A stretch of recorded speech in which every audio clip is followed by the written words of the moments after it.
Sa isang biglang balita matapos sa waging na peke ang PIDEA leaks, kabado ang Pangulo na si Bongbong Marcos kasama ang kanyang First Lady na si Liza Marcos at ang tambalos-los na si Romualdez. Ang former President na si Rodrigo Duterte ay tumumpak sa mga akusasyon ng katiwalian sa administrasyon ni Marcos. Sinabi ni Pangulong Marcos na ang mga aligasyon ng katiwalian ay hindi totoo at pawang imbento lamang. Ipinahayag niya na ang kanyang administrasyon ay nagsusumikap na mapanatili ang kalinisan at katapatan sa pamamahala. Gayunpaman, itinanggi niya ng anumang kaugnayan sa PIDEA leaks ay tinuturing itong isang paninira lamang. Dahil sa kontrobersiyang ito, umiira lang tensyon sa paligid ng Malacanang at maraming nagsasabing maaaring magdulot ito ng pagbabago sa politika at pananaw ng publiko sa kasalukuyang administrasyon. Samantala, nananatili namang tikaw ang bibig ng iba pang opisyal habang naghihintay ng susunod na hakbang ng Pangulo ukol sa isyong ito. Well, ito nga ang balitang ating pagkakatutukan. Ngunit bago ang lahat, siguraduhin mag-subscribe at i-hit ng notification bell para sa patuloy na pagtutok sa mga suliyap ng bagong balita sa tunay na boses ng masa.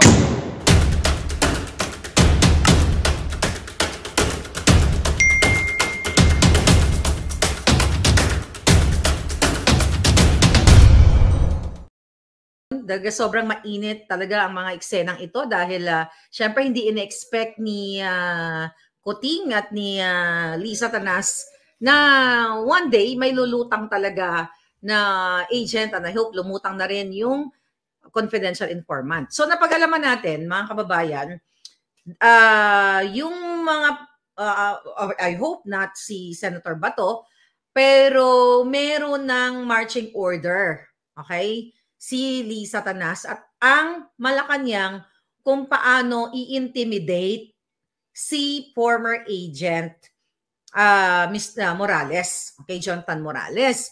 So ginamit na ang kamandag ng Malacanang na i-intimidate o kung pwedeng lagbutasan ng butasan para ma-cite in contempt. Okay? So yun ang marching order ng Malacanang ayon sa ating putingas. Yun ang marching order ng mga bangag sa Malacanang, mga kababayan. Wala pa, hindi pa nagsistart ang session kaya nag-emote-emote muna ako. Actually, short lang tayo sa ating vlog na ito dahil pagdating ng 11 Philippine time ay lilipat tayo sa Pilipinas nating mahal. Magigest ako kay Laka Eric at Doc Lorraine. Pero gusto ko lang sabihin sa inyo ang i-expect ninyo sa Senado. Kagabi, nung in-interview natin si Mr. Morales, di ba, sabi niya, ang tanong ko, si Attorney Glenn Chong pala, kung anong in-expect natin na, mangyari doon sa Senate, pero hindi talaga natin hindi maitatago, okay? Hindi maitatago ng pikon na pikon at bangag na gobyernong ito na malapit na sila sa finish line or the end is near, ika nga. So ngayon, mga kababayan, kukuyugin nila si Mr. Morales. Recently, actually, hindi ko pa nababasa ng news, pero may nakarating sa atin na yun na nga, sinisira na yung credibility niya, na kesyo daw, was it Jinggoy ang nagsabi na polluted witness daw, chuchuchuchung ganon. Itanong nga natin kay Jinggoy kung sino ang polluted sa kanilang dalawa. But anyway, let's talk about Jinggoy later. Wag mo na dyan, dito. Pero eto na yung gumagapang na ang mga ahas. Kasi gusto nilang i-discredit si former Agent Morales na nagpatotoo na hindi AI o artificial intelligence ang papeles na ipinakita ko. Actually, talong-talo na sila mga palangga. Kasi ang Senate, okay, at si Senator Bato, ang Blue Ribbon, Committee on Public Order, mga kababayan, ay hindi ipapatawag si Morales kung ito'y walang kwenta o ito'y gawa-gawa lang. May nakita nga ako nag-post dati. Kanina pala. I think si Ed Alunan ba? Hi, Sir Ed, kumusta po? Na parang sinasabi dun sa post na kung yung Bicoy dati na nakamaskara ay binigyan ng, ng pagkakataon, kinaray-karay sa Senate, sa Congress, how much more itong si Mr. Morales na pinakita talaga niya yung mukha niya na eto, buhay ako, no witness, na ako ang pumirma dyan sa pre-op and authority to operate.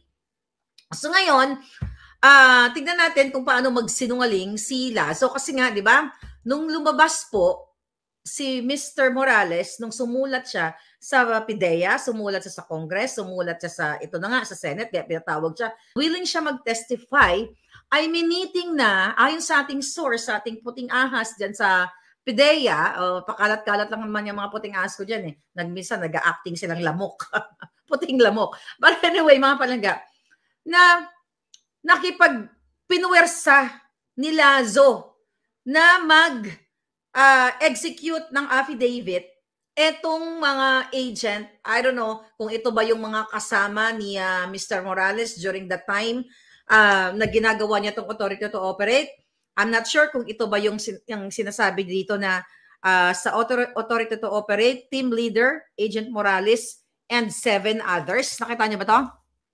Yan. I'm not sure kung yan yung mga, baka yan yung mga pinwersa niya. Hindi natin alam kung yan yung mga pinwersa ni Lazo na sumulat ng mag-execute ng affidavit na pasisinungalingan etong authority to operate na to. Mga kababayan, paano nila pasisinungalingan to kung mismo ang isang taong testigo o nag-type nitong nag-type nitong authority to operate na to, si Morales, ay walang takot na isa sa publiko ang kaniyang ginawa noong siya ay nasa PIDEA pa. Right? Sabi nga niya sa interview natin, nananahimik na nga siya, di ba? Pero ilabas ito dahil nga merong mga concerned na mga nasa gobyerno natin na gusto nilang patunayan sa taong bayan, na ilabas sa taong bayan na si Marcos Jr. talaga ay isang bangag. Okay? Bangag na bangag. So imbis na bumabasa sa pwesto dahil tanggapin niya na siya talaga ay bangag at nagkaletse-letse ang bayan natin dahil sa pagkabangag niya, nakita niyo naman yung mga eksena, lahat ng corruption, PCSO scam nila, loan better, loan winner, chuchu-chuchu, di ba? Kung matino, which is hindi nga sila matino, bangag na bangag, ay imbis na lumabas ang katotohanan, ginagamit na naman nila ang pera ng bayan kung paano mangharas o i-intimidate etong former agent. So, kahit ano pang gawin na pag-disseminate ni Garafil, ni Presidential Communications Undersecretary Bokangkang, ni Lisa, na sirain si Morales kasi ito ay may mga kaso, Jotang Jenimes, kahit kailan hindi nyo masisira ang taong nagsasabi ng katotohanan at naka-witness ng pangyayari. When I say pangyayari at gumawa nito, okay, pangyayari ng paggawa nitong o pag-encode o pagsulat nitong pre-op na to, itong hawak natin kasi ito yung pag-uusapan nila mga kababayan. Alright? At doon malalaman din natin sa Senate hearing, expected natin kung bang pangangalanan ni Morales, kasi hindi niya sinagot sa tanong ko yun nasabi ko, sino ba ang humarang dito sa supposedly pagre-raid, di ba? We will raid you. Okay? We will raid you. Okay? Si Bangag, di ba, i-raid dapat doon sa 46C. So, tinanong natin kay Mr. Morales yun, sino ba ang humarang? Ang sabi niya, i-reserve yung sagot niya sa Senate. At ayon sa aking informante, ang humarang nung time na yon ay si Executive Secretary Ochoa, di ba? Noong panahon ni Noynoy. At nakarating pa nga sa akin na even yung isang partner ni Lisa pa na si Serapio, okay? Remember yung kanilang law firm? Yeah, Most. Okay? Marcos Ochoa Serapio Tan. Napag-alaman natin na si Ochoa at si Serapio ang dalawang salarin na pumigil ng pag-raid dapat sa bangag na si Kuting dahil siya ay inutusan o kinausap o binribe ni Liza Araneta Marcos. So yan ang gusto kong marinig mamaya-maya na. Sabi niyo sa akin kung nag-start na sila kasi I can give way, di ba? Ang lilipat tayo sa Pilipinas nating mahal kasi nandoon ang SMNI, naka-ready na sila doon. So yun ang kinatatakot ng mga Jotang Jenimes. So yun ang mga pangalan. Kung baka may lumabas pa nga daw na pangalan ng artista pa na kasama nilang pagsisinghot. Meron nga doon, actually napag-alaman ko na meron, kasi iba-iba yung informante natin na doon sa mga pictures na yun, may mga artista pang iba at asawa ng dating beauty queen na natsugi na yata. Okay? Nabangag din daw. Pero kasi natsugi, nahayaan na natin yon. Pero yun yung nakarating sa atin ng mga information. I don't know, maybe hulaan nyo kung sino yun. Basta dun sa mga litratong yun, so marami talaga nakakita. Okay, nang ito si Mr. Morales. And I hope nga lumutang na yung confidential informant. So, doon daw sa mga litrato na yun, nandoon din yung may isang personalidad na yumao na. Okay, na, maybe kilala nyo. Kilala nyo ba? I don't know. Oh my God. So, Mr. Morales, mag-ingat po kayo. Huwag kayong kumain ng pagkain dyan. Huwag din po kayong uminom, sabi ng ating mga palangga. Okay? So, huwag kayong uminom kasi in preparation lang naman. You have to take care of yourself, sir. Kasi kapag ang taong bangag, okay, ang taong pulboronic, mga palangga, ay yung pag-iingat lang naman. Okay? I advise you na huwag ka uminom ng kape. Baka may pangbangag. You know what I mean? Huwag ka uminom ng kape, huwag ka uminom ng tubig, huwag kumain, di ba? Just bring your own baon. Kasi kapag ang bangag talaga na pamumuno, kayang gumurgur yan. You know what I mean? Di ba? Kayang gumurgur yan. So ngayon, dahil nga hindi nakatulog ang mga ahas sa Malacanang, ang mga traidor, so pinaghandaan actually nila kung paano i-counter si Mr. Morales. Actually, kahit hindi tayo abogado, irrelevant. Ang sasabihin mo na siya ay may mga kaso, which is, meron talaga isang kaso dahil nga, imagine mo, nag-resist siya dahil may humarang dito sa, not only dito sa pag-raid kay Kuting at marami pang ibang mga pulburon involvement ng mga high-profile personalities. Okay? Ngayon, mga palangga, yun nga, may nag-comment kanina. So, basta wag ka lang wag lang daw po kayo kumain kasi baka may ahas na gumapang, may venom na ipadala si Lisa. Basta ko sa comment. Actually, kanina ko nabasa doon sa isang vlog na, Miss Marlica, pakisabihin si Mr. Morales na wag po siya kumain sa Senate, baka gumapang ang ahas, may daladalang venom. Anyway, so, well, I think naman, okay naman siguro ang kitchen ng Senate. But syempre, kapag ang may mga maiitim na budhi, di ba? Ang mga maitim na ahas, pag may madalang venom yan, sumushoot yan kahit saan. Okay? Sumushoot sa banga. Okay. Marlica, nagpa-music na ang Senate. Baka sabihin nyo na kung magsa-start natin, sasapala ko yung nga bells ko. Okay? Baka hindi matuloy ang Senate, naharang na sabi. No. Hindi na matuloy, hindi po pwede. Actually, naka-ready rin pala ako palangga. Dito pala naka-monitor din ako. Naka-monitor din ako sa cellphone ko. Pero ang okay. So right now, 2.4 eh. 2.4 yung nag-aantay, watching kahit wala pa. So, basahin ko lang yung grabe puting ahas na talaga excited sila pero kinakabahan din sila dahil nga baka nga hindi matuloy or pigilin. Okay. Grabe. Ano ba to? Tsaka na itong mga issue na ito. So, okay. Ngayon, basta dalawa lang daw ang tututukan natin. Yung pangaharas, pangbubuli, okay, ng mga tiwaling senador. So, yes, Mr. Morales, huwag kayong pabubuli. The fact na kayo ay PIDEA agent, for sure, mas bully yung mga mas bully yung mga sindikato, mga mafia. Pero syempre, marami rin naman mafia sa Senado, di ba? Diba? Tanong natin kay Zubiri. Kay Zubiri, may alam yan. O baka kilala niya yung sarili. Tanong natin, Zubiri.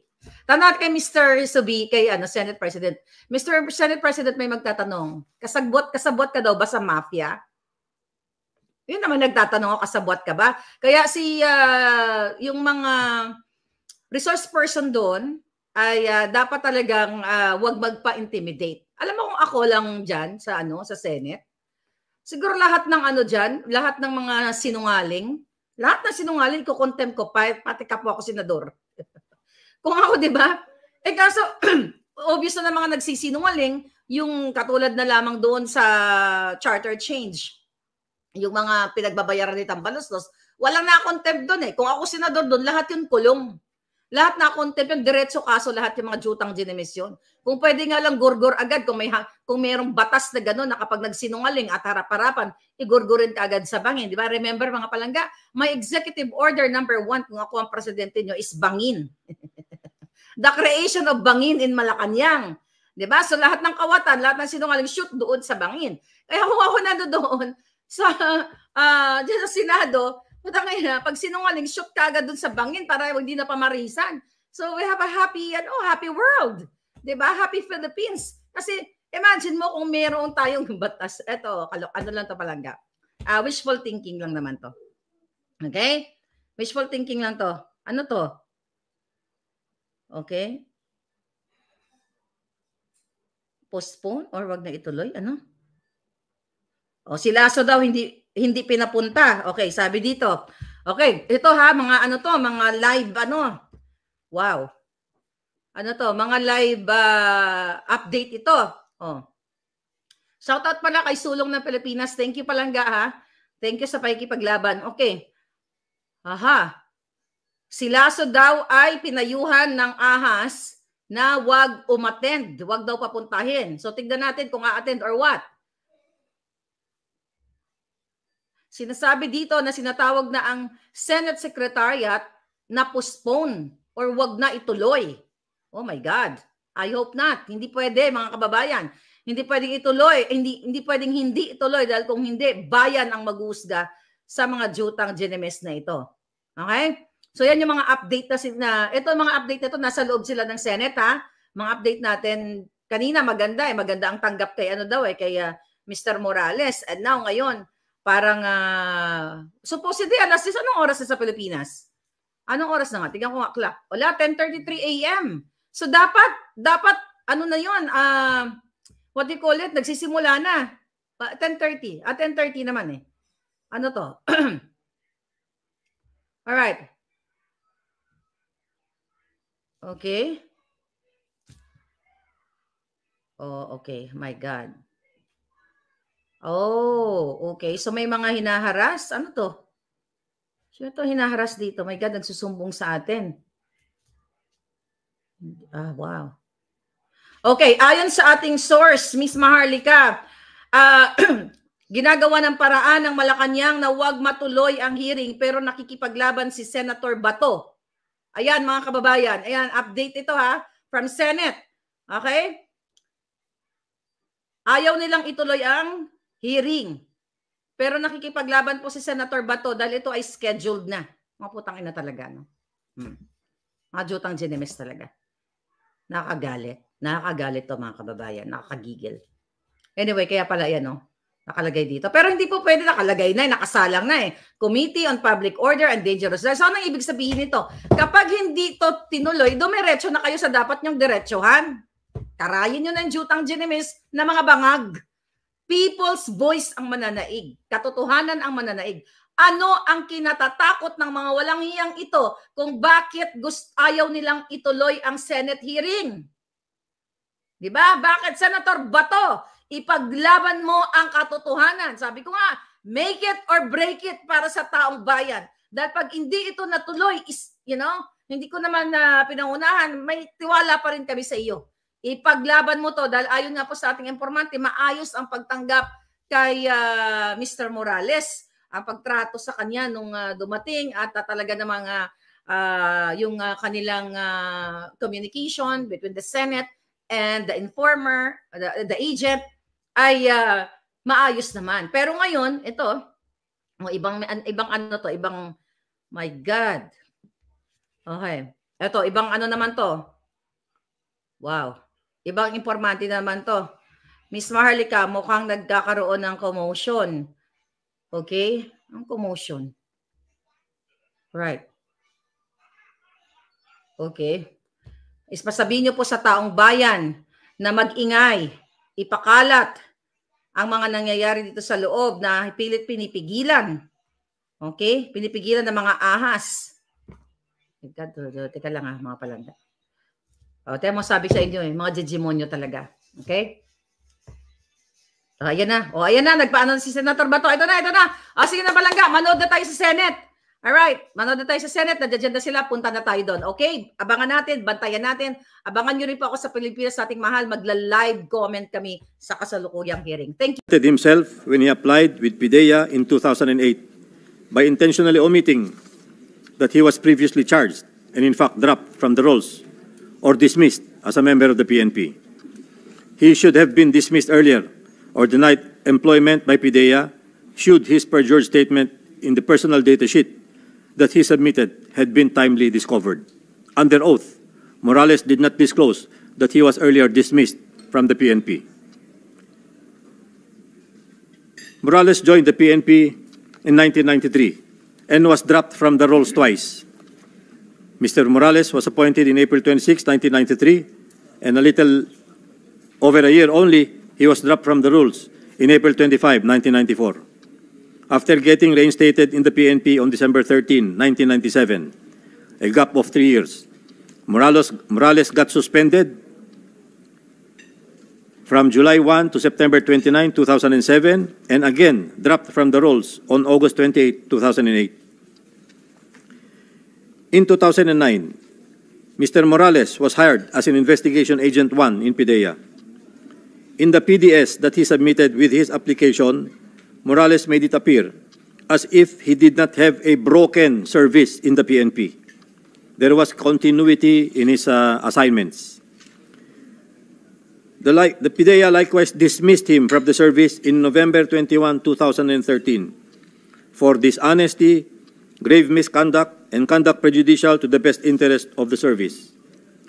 Attendant accessory penalties of cancellation of eligibility, forfeiture of retirement benefits, disqualification from employment in the government service, and bar from taking civil service examinations. Morales appealed this decision before the Civil Service Commission, the Court of Appeals, and the Supreme Court, but all appeals were dismissed. Apart from administrative cases, criminal cases were also filed against Morales for robbery extortion before RTC of Quezon City, Branch 76, but the case was dismissed on July 24, 2014. He was charged by Mark C. Tan and Judy Tan in the amount of 8 million pesos.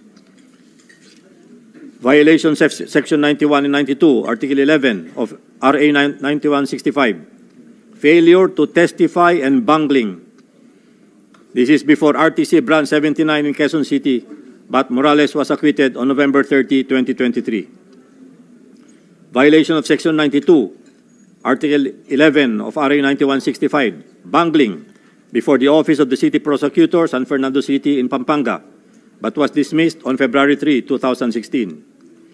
Violation of Article 180 of the Revised Penal Code, false testimony with criminal case number before the Municipal Trial Court in cities in San Fernando, Pampanga, Branch 4, which is still pending. This statement is not meant to preempt the noble purpose of this inquiry, but simply to aid the Honorable Senate Committee in discerning the intent behind the allegations of Mr. Morales. Last April 16, 2024, I sent a letter to the Honorable Chairman of this committee stating therein that all the allegations of Mr. Morales in his letter are fabricated and have no basis. We submit to the Honorable Committee in the interest of upholding the truth. Thank you, sir. Let's go to Mr. Jonathan Morales. Yes, Your Honor. Yung lahat ng sinabi kayo na ni General Moro Lasso na mga records mo, totoo yun? Your Honor, yung sinasabi niya na nag-apply ako sa PIDEA na drop ako, I complied dun sa recruitment committee during no interview sa PIDEA and i-present ko naman po. Siguro yung pinakikita niya, ito po yung mga naunang documents na hiningi sa akin na itong anong masasabi mo rito. Nag-comply naman po ako doon sa recruitment committee noon bago ako na-appoint sa PIDEA. And doon po sa sinasabi niya mga cases. Anong compliance mo doon? Bali, nagsubmit po ako doon sa doon ng PDS at naka-state po ron na ako po ay na-drop sa PNP during nung aking recruitment. During your recruitment? Opo. Kaya nga po ako binigyan ng appointment kasi hindi naman po pwede na ako kasi ang appointment ko sa PIDEA is re-entry. re-entry doon sa government. Kasi hindi naman po mo na drop from roles ka, wala ka ng bar ka na doon sa pagpasok sa any government agency. Drop pa lang po yun, hindi po yung Kaya nung time na yon, nung tinanggap po ako sa PIDEA at binerify naman po ito ng PIDEA, yun po yun, kasi nag-comply po ako doon sa recruitment process Ngayon po, yung sinasabi ni ni Director General Lasso na yung mga cases filed against us hindi lang po ako kasi yung extortion doon sa kaso ni Mark Tan yung pinail sa ombudsman ng NBI at nagkaroon kami ng criminal case sa Quezon City, ito po na-exonerate kami. Doon sa, for the record, Your Honor, exonerated po kami doon sa ombudsman at doon sa Quezon City RTC, panalo po kami. And yung pinaila naman ng PIDEA na sinasabing violation ng Section 91 and 92, ito po ay acquitted po ako nitong November 30. Kaya nandito po, kasama natin dito sa, sa bulwagang ito, yung complainant, si Attorney Del Valle. At siya yung nag-present doon sa ni-represent po niya yung PIDEA. At hindi po nila napatunayan na ako ay nagbangling at nagpabaya sa kaso. Dahil nung madismiss ako, nung matanggal ako sa IIS, na nilipat kami sa PIDEA NCR, inalisan po kami ng karapatan na makabalik doon sa sa IIS. Yung mga dokumento hindi na nga po ako nagkaroon ng access. Hanggang sa madismiss po ako, nawalan po ako ng access doon sa mga dokumento, lalo na doon sa mga cases na inaatinan ko. Kaya ang ginawa ng PIDEA bilang panghaharas sa akin, kinasuhan nila ako ng mga gawa-gawang kaso para masira po yung aking credibility. Yan po ang sa akin for the record, Your Honor, yung mga ibinato nilang kaso sa akin, talagang inaatinan ko po. Talagang sinisikap ko po talaga na patunayan na ako ay inosente. Ito po, nagtataka lang po ako, sa halip na bigyang pansin yung mga records o yung mga classified documents na naandun po sa tanggapan ng IIS, bakit sinisira nila ang pagkatao ko? Bakit hindi nila pansinin yung nilalamang classified information na isinapubliko? Ako po nagtataka po ako, kaya po ako lumabas. Gawa ng nananahimik po ako Nadamay po ako dito sa dokumentong pinirisinta ng isang vlogger na si Maharlika. Nananahimik po ako Ang ko po dyan, ang tingin ko, nagkaroon po ng awayan sa loob ng PIDEA. Doon po ako nagtataka, ba't ako nadamay dito? Di ba? Hindi ho kaya nag-umpisa ito doon sa ipinalabas na video doon sa social media na ang involved ay yung tila galit na galit na PIDEA Director General. Kasi kung titignan ninyo, yung video, hindi makakalabas ito sa publiko. Kinakailangan puntahan mo pa doon sa NBR para i-download mo mismo yung video. Bakit yung video nakalabas na dapat nasa pag-iingat ng Counterintelligence Office ng PIDEA? Hindi ho ba? Hindi kaya itong mga lumalabas na dokumentong ito ang dahilan ay para lamang hiyain yung PIDEA Director General? Ako nagtatanong lang po, wala ho akong masamang tinapay kay Director General Lasso. Malaki po ang respeto ko sa mga opisyalis ng gobyerno. Pero sa aking bakit lumabas ito? Itong dokumento na ito, nung makita ko, nung sinabi sa akin na itong pre-ops, yung authority to operate, nung makita ko ho na ipinipresenta rin sa video, ako ho yung investigador na humarap doon sa confidential informant. At yung confidential informant na yun, kinunan ko po ng statement. Bakit ko po sa kinunan ng statement? Kasi po, yung kanyang mga ipinakikitang litrato, masyado pong mabigat yung mga involved.